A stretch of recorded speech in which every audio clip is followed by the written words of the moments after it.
فخر رسول مولا کل ہادی سبل اللہ کا دلبر کونین کا سرور ساقی کوثر شافی میسر برتر بالا قدر انبیاء کا افسر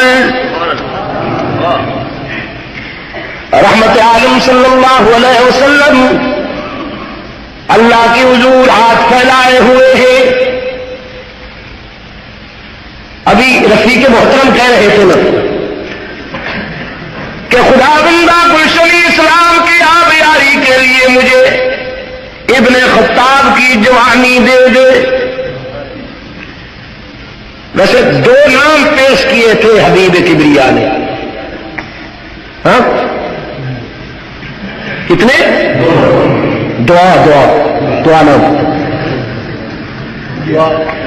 ایک وڈیرے کا نام تھا، سندھ میں تو وڈیرا کہتے ہیں اسے. ملک. ہاں ملک، دیر رات ملک.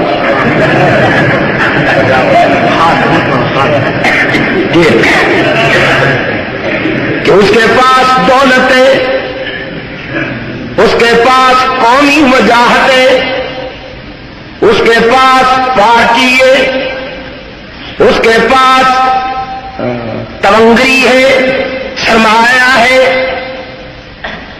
اور ایک وہ ہے کہ جو ہے تو درویش لیکن اس کے پاؤں کی ٹھوکروں پر سکندری اڑتی نظر آتی ہے.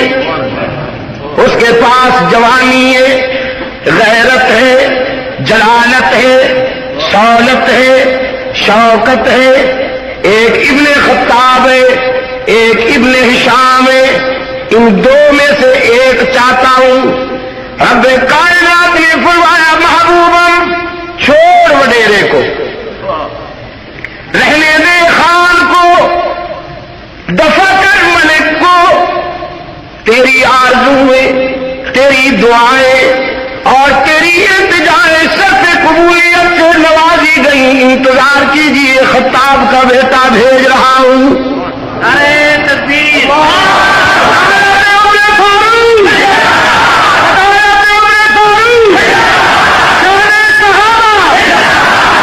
فاروق آیا محمد کی دعا بن کر. فاروق آیا، کہلواؤں گا محمد کی فاروق آیا محمد کی دعا. اور کہنے کی اجازت دیجیے نا مجھے کہ عمر حدیث شجاعت حکایت شمشیر، عمر حدیث شجاعت حکایت شمشیر، عمر فسان غزوات قصہ توقیر، عمر وقار قیادت، عمر شکوہ جہاد، عمر مجاہد بے باک بندہ آزاد.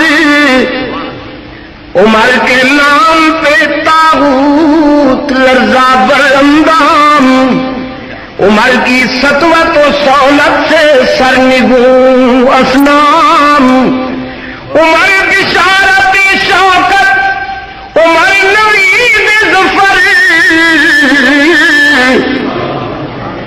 عمر کے پاؤں تلے تخت کسرا و کیسر. عمر قبول، عمر قابل، عمر مقبول. عمر قبول، عمر قابل، عمر مقبول. عمر دعائے پیمبر، عمر مراد رسول.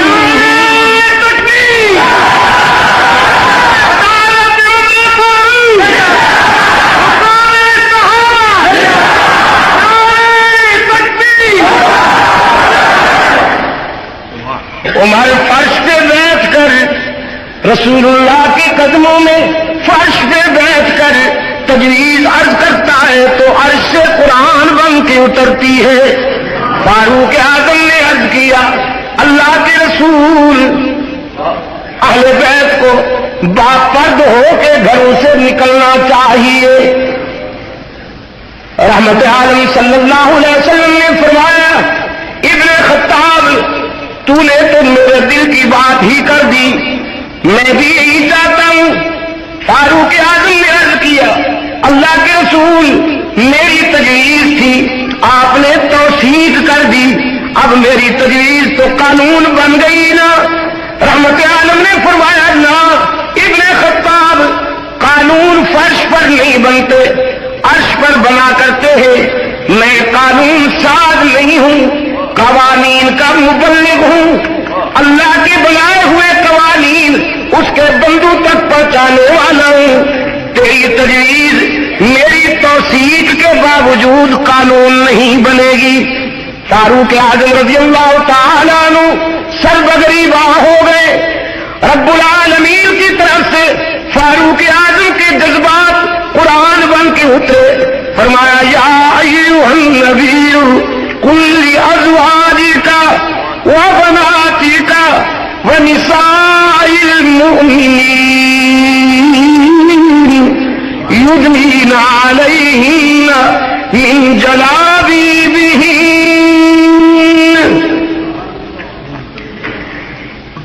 میرے پیغمبر فرما دیجیے اپنی بیویوں کو اور فرما دیجیے اپنی بیٹیوں کو، کل ازواجک، اپنی بیویوں کو بھی فرما دیجیے، وبناتک، اور اپنی بیٹیوں کو بھی فرما دیجیے۔ بیٹی کو نا ایک کی بات نہیں، سب کی بات ہے، واحد کا نہیں، جمع کا صیغہ ہے۔ جب قرآن کہتا ہے ٹمپریچر کیوں اپ ہو جاتا ہے، ادھر کیوں بھاگتے ہو کہ وہ آ رہا ہے، روکو۔ چلیے ابھی ذرا قرآن پاک میں جب رحمت عالم صلی اللہ علیہ وسلم کی بیٹی کی بات آئی تو صیغہ جمع کا آیا، صیغہ جمع کا آیا۔ اس لیے خطیب حضرات سے، علماء کرام سے میں درخواست کیا کرتا ہوں، جب تک زندگی ہے، جب تک جسم میں جان ہے، درخواست کرتا رہوں گا کہ اس منبر پر خطبے میں بھی چاروں بیٹیوں کا نام لیا کرو، ورنہ حشر میں رسول اللہ کے سامنے جواب دینے کے لیے کوئی بات سوچ لو۔ جب حضرت زینب رقیہ ام کلثوم اپنے ابا جان سے کہیں گی کہ دشمنوں نے تو ہمارے وجود کا انکار کیا تھا، منافقوں نے تو ہمارے وجود کا انکار کیا تھا، لیکن اپنوں نے بھی خطبے میں ہمارا نام نہیں لیا تھا، تو رسول اللہ کے سامنے کیا جواب دو گے؟ اس کے لیے سوچ لیجیے علماء کرام۔ مکھی پہ مکھی تو آپ مارتے ہیں کہ چونکہ پہلے نہیں لیا جاتا تھا تو اب کیا ضرورت ہے؟ پہلے نہیں لیا جاتا تھا اس وقت اس کی ضرورت نہیں ہوگی، لیکن اب اس کی شدید ضرورت ہے۔ خطبے میں ایک بیٹی کا نام لیا جائے یا چاروں کا؟ آپ ایگری ہو جائے تو انشاءاللہ خطیب صاحب تو پھر ہوں گے ہی۔ ایک بیٹی کا نام ہونا چاہیے خطبے میں کہ چاروں کا؟ جب قرآن میں سب کا نام آیا ہے، کچھ ہماری سادگیوں نے بھی ہمیں نقصان پہنچایا نا۔ رب کائنات نے فرمایا میرے محبوب اپنی گھر والیوں کو بھی فرما دیجیے، اپنی بیٹیوں کو بھی فرما دیجیے۔ اور اب اللہ کی رحمت نے چاہا کہ فاروق اعظم کی تجویز تا قیامت رسول اللہ کے ہر غلام کے گھر میں روشنی پھیلائے۔ حق تعالی نے فرمایا وَنِسَاءِ الْمُؤْمِنِينَ، اہل ایمان کی ماؤں، بہنوں، بیٹیوں اور بیویوں کو بھی فرما دیجیے کہ جب انہیں گھر سے باہر نکلنا پڑے تو ان سے فرما دیجیے کہ یدنین علیہن من جلابیبہن، اپنے چہرے چادروں سے ڈھانپ لیا کریں۔ ان کا بے پردہ ہو کر گھروں سے باہر نکلنا اگر فرش پر تیری عمر کی غیرت برداشت نہیں کرتی تو عرش پر تیرے اللہ کی غیرت بھی برداشت نہیں کرتی۔ پردے کی نعمت نصیب ہوئی فاروق اعظم کی تجویز پر، پردے کی نعمت نصیب ہوئی۔ اب یہ نعمت بعض بیماروں کو نحوست لگتی ہے، بیمار کہہ رہا ہوں، اور بیمار اس لیے کہہ رہا ہوں کہ صفراوی بخار کی ضربیں سہ کر جب منہ کا ذائقہ خراب ہو جاتا ہے تو سیب بھی کڑوا لگتا ہے، حالانکہ وہ سیب کڑوا نہیں ہوتا، بیماری کی وجہ سے اس کا اپنے منہ کا ذائقہ خراب ہو جاتا ہے۔ تو غربی افکار کے جراثیم اور فرنگی بابا کی تہذیب نے بعض دوستوں کے دل و نگاہ کو اتنا بیمار کر دیا کہ اب انہیں پردہ نعمت کے بجائے کچھ اور نظر آتا ہے۔ تو پردہ وہی ہے بابو، یہ بیچارے بیمار ہیں، اللہ انہیں شفائے کاملہ عاجلہ دائمہ مستقلہ عطا فرمائے۔ دعا کرنے کی تو اجازت ہے نا بابو؟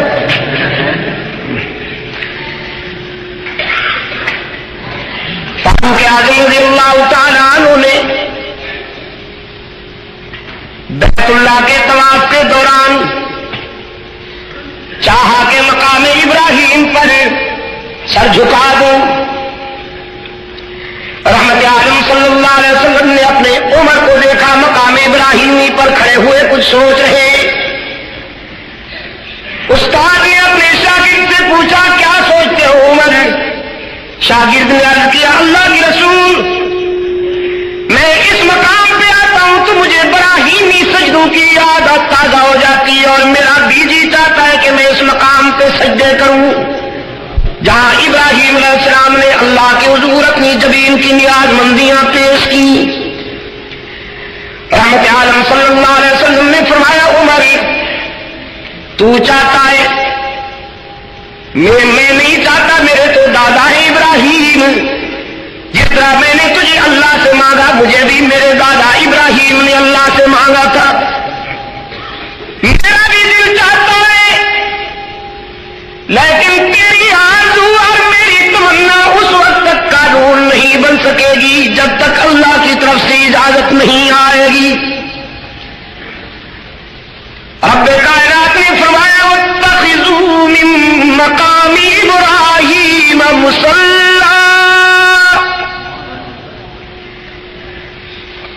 میرے محبوب اپنے عمر کو اجازت دے کر قیامت تک کے لیے اپنی امت کو یہ میرا قانون سنا دیجئے کہ جو بھی زائر حرم میرے گھر کے طواف کے لیے آئے گا جب تک فاروق کے ذوق عبادت کے اعتراف میں مقام ابراہیمی پر سر نہیں جھکائے گا اس وقت تک حج کی کامیابی کی سند ہی نہیں ملے گی۔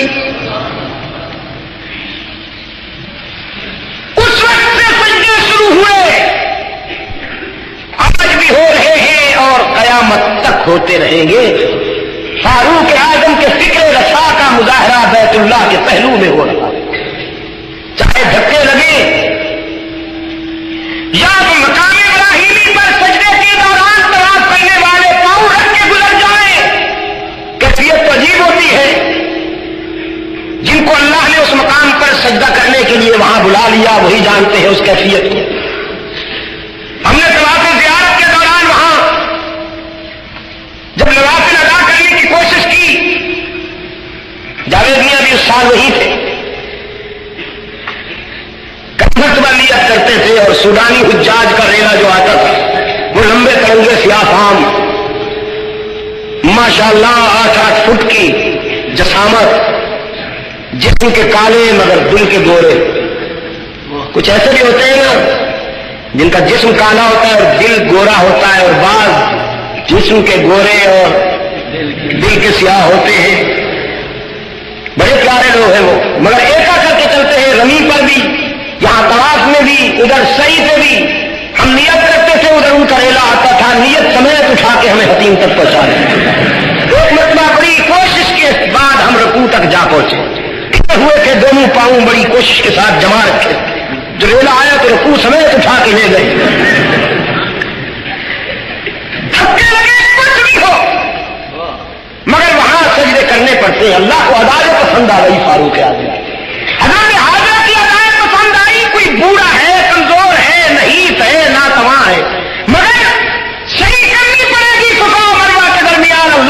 پسند آ.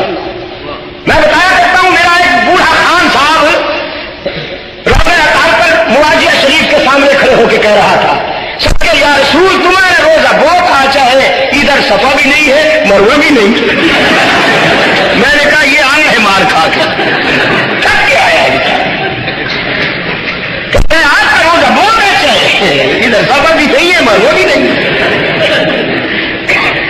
کچھ بھی ہو لیکن سجدے کرنے پڑیں گے. اللہ کو جو پسند آ گئی, فاروق اعظم کی ادا اللہ کو جو پسند آ گئی.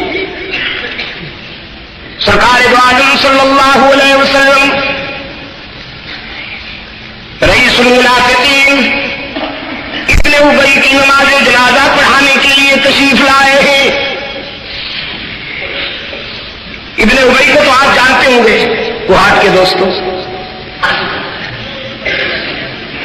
دنیا کا وہ پہلا بدبخت جس نے دوستی کے عنوان سے دشمنی کی بنیاد رکھی, جس نے رسول اللہ صلی اللہ علیہ وسلم کی نجی زندگی پر انگشت برداری کی. جو ابو جہل بھی نہ کر سکا اس منافق نے وہ کام کیا.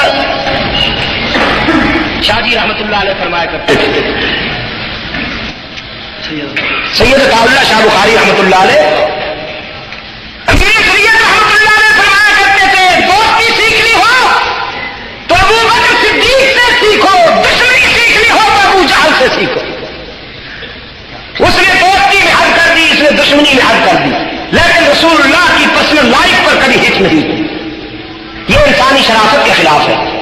میدان میں آیا, اگر وقت تک مرتا ہوا مر گیا, یہاں تک کہ مرتے وقت کہنے لگا اپنے قاتل سے ذرا میری گردن لمبی کر کے کاٹنا, ہو سکتا ہے میرے سر کا مدینہ میں مظاہرہ کیا جائے تو فٹ بال تو نظر نہ آؤں, دیکھنے والے اندازہ کریں کہ کسی بہت بڑے ملک کی خان کی گردن ہے, کسی سردار کی وڈیرے کی رئیس کی گردن ہے. دشمنی کو نبھا کے دکھایا. لیکن یہ ابن ابی منافق اوپر سے مومن کہلاتا تھا, محب کہلاتا تھا, اور سیدہ عائشہ رضی اللہ تعالیٰ عنہا پر انگشت برداری کی. حضور کی آبرو پر, رسول اللہ کی پرسنل لائف پر ہٹ کی. مرنے لگا تو اپنے بیٹے کو بلا کے کہتا ہے دو وصیتیں ہیں, ایک تو مجھے کفن رسول کے کرتے سے دیا جائے, اور دوسرے یہ کہ میری نماز جنازہ رحمت عالم پڑھائیں. ابن ابی کے بیٹے نے کہا خوب رہی, ساری زندگی تو نے منافقت اور دوستی کے عنوان سے عداوت کی ضربیں لگا کر رسول اللہ کے دل کو زخمی کیا, اور آج میں تیری ناپاک میت کے لیے وہ کرتا لاؤں کہ جس کے ایک ایک دھاگے پر عرش بری سے عفت و عصمت کی مہریں لگی ہوئی ہے, اور تیری نماز جنازہ امام الانبیاء آ کے پڑھائے. میں کس منہ سے رسول اللہ کے سامنے جا کے تیری وصیتیں بیان کروں گا. اس نے ابی نے کہا بیٹا تو نے میری منافقت کی طرف دیکھا ہے, میری عداوت کی طرف دیکھا ہے, امنہ کے لال کی رحمت کی طرف نہیں دیکھا. شاید مجھ سے بڑا حضور کا کوئی دل دکھانے والا دنیا میں کوئی پیدا نہ ہوگا. اس میں بھی کوئی شک نہیں کہ رحمت عالم سے بڑھ کر اپنے دشمن کو معاف کرنے والا بھی قیامت تک پیدا نہیں ہوگا. ہم ستانے کے عادی ہیں, وہ معاف کرنے کے عادی ہیں. تم جا کے کہنا ابن ابی کا بیٹا رحمت عالم صلی اللہ علیہ وسلم کی خدمت میں آتا ہے اور آ کے عرض کرتا ہے حضور میرے باپ نے وصیت کی ہے کہ اسے کفن آپ کے کرتے سے دیا جائے. اس نے وصیت کی ہے کہ اس کی نماز جنازہ بھی آپ پڑھائیں. پیغمبر رحمت صلی اللہ علیہ وسلم کے لبوں پر مسکراہٹ آئی. حضور نے فرمایا تیرے باپ کے خیال کے مطابق اگر میرے کرتے سے کفن دینے پر اس کی جہنم جنت سے بدل سکتی ہے تو لے جاؤ میرا کرتا, اور تیرے باپ کے خیال کے مطابق میری نماز جنازہ پڑھانے سے اگر اس کی اخروی بربادی آبادی میں بدل سکتی ہے تو تیاری کرو, میں نماز جنازہ پڑھانے کے لیے بھی آ رہا ہوں. کائنات ششدر کہ جس نے دل دکانے میں کوئی کسر نہیں چھوڑی، آمنہ کلال آج اسے معاف کرنے جا رہا ہے۔ مدینہ کی آبادی سمٹ سمٹ کر جنازہ گائی۔ رحمت عالم صلی اللہ علیہ وسلم نماز جنازہ کے لیے جو ہی آگے بڑھے، فرد خیرت میں ابن خطاب رحمت عالم صلی اللہ علیہ وسلم کی خدمت میں عرض کرتا ہے، حضور آپ کس کی نماز جنازہ پڑھا رہے ہیں؟ آپ اسے جانتے ہیں یہ کون ہے؟ کملی والے نے فرمایا مجھ سے بہتر کون جانتا ہے عمر، بہت اچھی طرح جانتا ہوں۔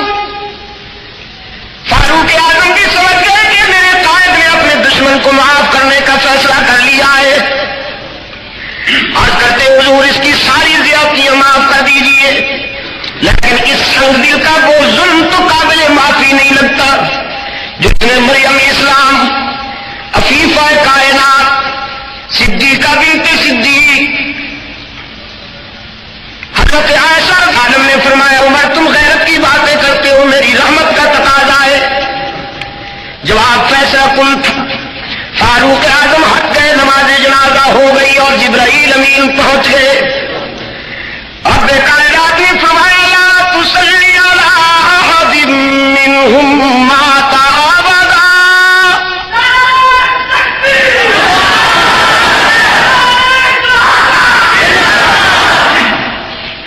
میرے محبوب آج محسوس نہ کرنا مجھے تیرے عمر کی غیرت سے اتفاق ہوگا۔ عمر نے تو اس اکیلے کی بات کی اور میری غیرت کا تقاضا ہے عائشہ کے دشمنوں میں سے کوئی بھی مردود مر جائے تو اس میں سے کسی کی بھی نماز جنازہ پڑھانے کی آپ کو اجازت نہیں۔ نماز جنازہ بھی نہ پڑھائی ان کی، آئندہ منافق کی قبر پہ کھڑے ہو کے دعائیں مغفرت بھی نہ مانگیے۔